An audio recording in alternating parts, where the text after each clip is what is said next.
So for our inaugural game, it's going to be related to our main topic. It's going to be cards I want printed in Eternal Masters. So number 1 is going to be the card I want most printed, and 15 is going to be, Comet Storm level. It's just mythic rare that's just kind of a waste. Maybe. It might be a card that I just don't care for, and I don't really need to see it printed. So, gentlemen, are you ready? Yep. All right, so let's go. David, lead us off here. I'm probably going to go with the most obvious one. I'm going to try and hit number 1 out of the park here. Rashad Port.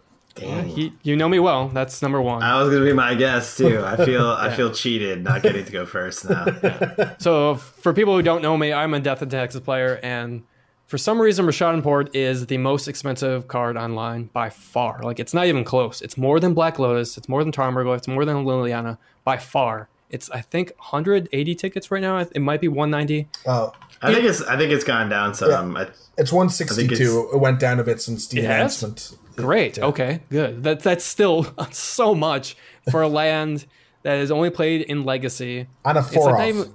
4-of as well. Yeah. For a format that doesn't really get played that much online, like the Legacy Leagues maybe get 300 or something like that. So it's very confusing. Like, I understand why it's that expensive is because Mercury Mask is not a fun format to draft. Yeah, so. It's the supply side that causes the price, not the demand side. Right. I mean, demand has to be there too, but... Right. So it's one I've been hoping for like the most, mainly just for Magic Online. Paper, I don't care that much. It's, I think, reasonable in paper. I think it's around the $100, which, yeah, that's very expensive, but definitely one I've been shooting for. So going next. I mean, honestly, that was the only one I actually knew that you would like. So everything else is going to be kind of a crapshoot here. Just you name a random card, you can't lose now. I can't lose right now, so I'm feeling pretty good. So I'm going to say Ether Vial. It was already printed in Modern Masters already. The first one, right? The first one. It's pretty cheap online, but I think it's like $40 in paper. Yeah. It's hard to say. I already have my play set, so I do not strongly want this to be printed. Not the best limited choice either. So it's going to be lower on my list here. I'm going to say 12. Okay. I'll accept it. I'll accept 12. I'm going to put a grouping of cards together, if that's okay. Yep. I'm going to say the Zendikar Fetchlands. Okay, that's a good one. I'm going to put this higher just because I'm tired of people complaining about them. But this will definitely be higher because they should be reprinted at some point. This might be the best. We certainly don't want them in standard again. No, definitely My wrists not. are still sore, man. It's... this will definitely be high on the list. I don't think they will, but that doesn't matter. It's more of what I want. So I'm going to put this 4. Okay. Let me just ask a question before we go on here. Sure. What are the known reprints? Is it just Wasteland, or I thought there might be another one? I was gonna mention that before. The known reprints are Wasteland and Force of Will, yes. And that's it. That is it. As the time of this podcast right now. And we also know that they cannot be on the reserve list. The paper Correct. Reserve list, yep. Which is irrelevant for Magic Online. I am gonna say Tarmogoyf then. Yet again, Tarmogoyf. I thought about this one for a while. I think it should be because it's still ridiculously expensive for some reason. It's one of my least favorite cards, though. It would definitely bring in money, but it might bring the setup way too expensive. And they can only print so many expensive cards in the set. I think I would like to see one better than Tarmogoyf. I'm going to put this actually kind of low now that I think about it. I'm going to say 14. Wow. I think they'll reprint it again if they do Modern Masters again, I think. All right, I'll take it. I didn't lose. I got an important one, I think. Containment Priest. Ooh, Containment Priest. Interesting answer. Now, I think they failed they put it in like the Legacy Cube packs, but that they only did that for a very short time.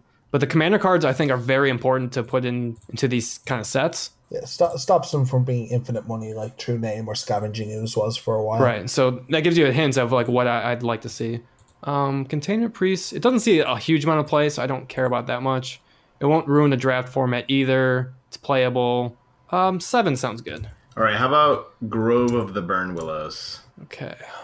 I hate playing against the card, but it definitely needs a reprint because it's very, very expensive. It's kind of like Rashad Port, although I think Grove sees a lot more play. I'm going to go 3 with that. Oh, it's getting tricky now. So now, update. Port is number 1.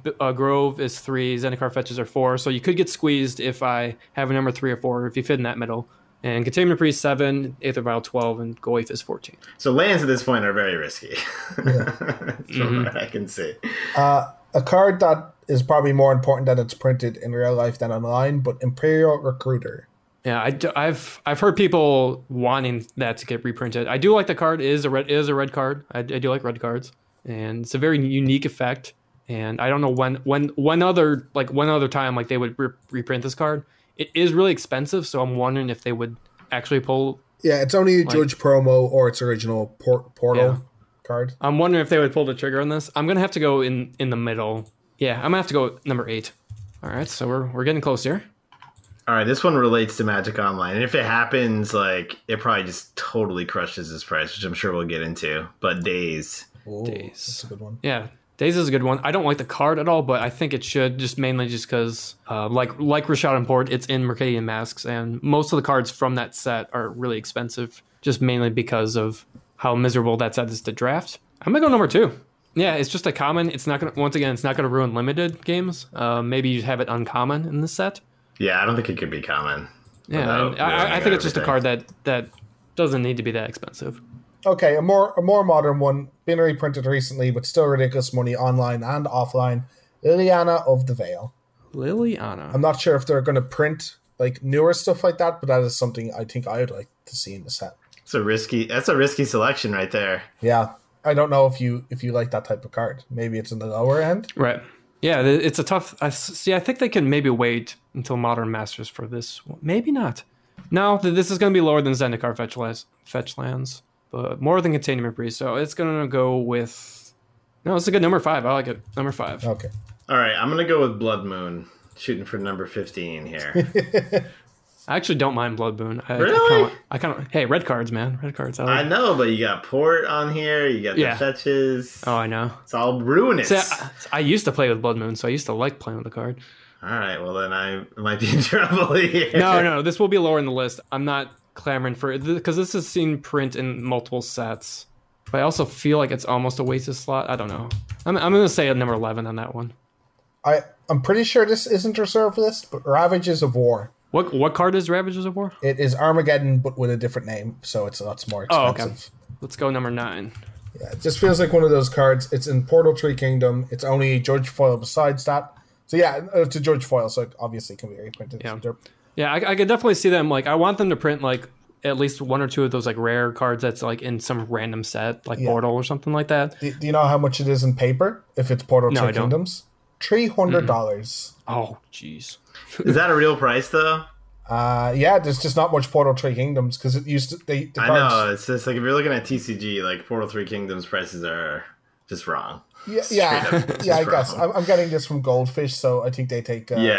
So I wouldn't say that is the actual. I mean, I actually have no idea, but I just know that when we were pricing some of the Portal 3 Kingdoms, for our paper store, we got totally wrecked on a couple of them that were just wrong, and we buy listed them for like say $150 and it's worth $6.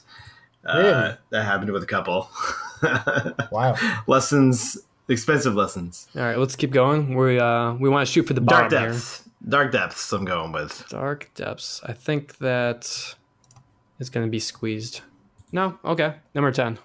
All right, okay. Perfect. So now there's 6, 13, and 15 open. So this is... Yeah, 6, 13, 15. So we want to shoot low here. Yeah, shooting for 15, show and tell.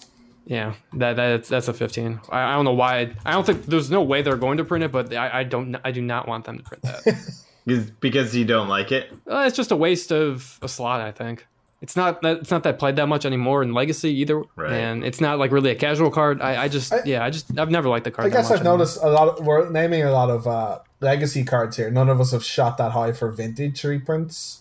Yeah, but I guess I don't know either format. So I don't even know what to suggest. All the stuff I want reprinted from Vintage is just reserve list. So. I mean, you could have said commander cards. That probably would have been high up on the list. There's actually one that could have been the number 2, but I don't think you would have gotten that. But I 2 slots. I feel like I lose the game, so I'm just gonna go with Crucible of Worlds. Yep, that's squeezed. That's like a top 3 for me. Top 3, boo. Really? I that card's just expensive for. I mean, it's in more fifth on, right? And like a core set or like 10th edition or something. Oh, really? Yeah, it's still that expensive. Yeah. All right, I lose again. I mean, granted, like I don't know how I'm gonna get something that you like between Lily and Containment Priest. No, that's why Squeeze is hard. I mean, my other one was gonna be True Name Nemesis. That one might have actually fit. What? Maybe. Curses. Okay. Wow. My next one was going to be Oath of Druids. Yeah, I don't care about that one. Yeah, I thought it might be another combo card, but that might have got me squeezed. For sure.